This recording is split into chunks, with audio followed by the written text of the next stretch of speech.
سعوده در صنف 5 میخواند. فراغت باشد خواننده صنف 2 است. آنها هر روز 5 کیلومتر را تا مکتب که در دهه همسایه جایگیر است طی میکنند. ساعت 12 لقم نمیپوشیم، ولکم نخونه میگیریم، میریم در خونه خاله میمونیم، درس نمیریم، درس میبریم ولکم نمیگیریم، به خونه میریم. بعد گسیل فرزندان زلفینیسا مشغول کار خانه و صحرا می شود. خودی و مکتب را تا صنف 7 خوانده است. خوندن در کرده. از دخترچه ما چی میکنم که نغز بخونه داخل شو کنم یگانجا. خشرو بابا های 5 بخونن تعدیشو میکنم. درساشون چی میکنم هر شب نگاه میکنم.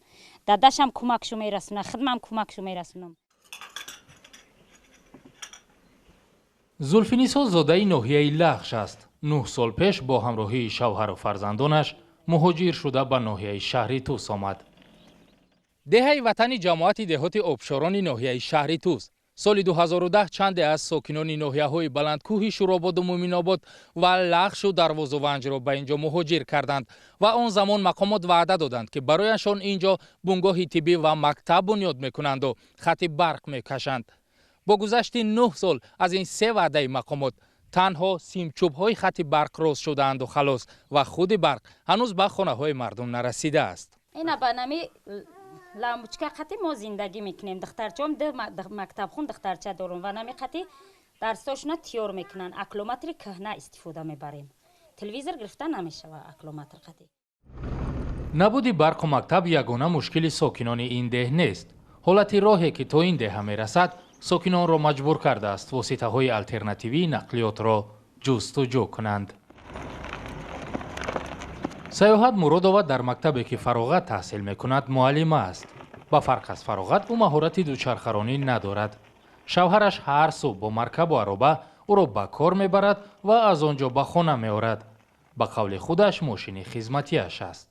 ماشین هایی که مثال تاکسی میزنند ما اگر با اونها مثال مراجعت کنیم که مثال به همین جا بیایم بروند میگن که راه بزیب است و چی های ما ماشین های ما چی میشود گفته برای همین نمیاد. بعد بخاره رو با میآید. سیاحت 6 سال پیش از شهر کلوب به اینجا آمده است. زمین از حولگی نداشتیم و دعوا کردیم با حکومت نشید. بعد مهاجر شده و اینجا اومدیم برای همین 10 ساتی زمین مثال برای آباد کردن یک با مقصدی مثال آباد کردن یک گوشه و کناری همین وطن برای زندگی کردن. نفران احتیاجمند به مثل سیاحت را مقامات در ناحیه‌های شهری توس و ناصر خسرو و خراسان و قبادیان به زمینی نزد حولگی تأمین میکنند و برای آغاز ساختمان منزل به آنها مبلغ هم میدهند. نبودی شرایط عادی زندگی اکثر آنها را مجبور کرده است به وطن باباییشان به کوهستان برگردند. در بیشتر این خانه ها حالا کسی زندگی نمی کند. این دخترک و بچه‌ش و شوش زندگی میکنه. این جای اویلم و 3 فرزندش زندگی میکنه. 2 تا فرزندش در جرگه طولای. او حاضر رفتگیه.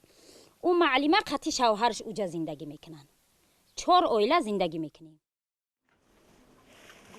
شما برد جرگه طولای گرمی. اومدید گرمای گفت مایدک 3 سالش بود. بعد گفت که الان من ایرا میبرم چی کنی شما کسا راست کنی بعد خونه را سوید که اومد رویش میکنیم. حالا ساکنان باقی مانده در این دهی دوردست و نزد مرزی برای حل مشکلاتشان در مقامات را میکوبند. هزاران مرتبه رفته مراجعت کردیم.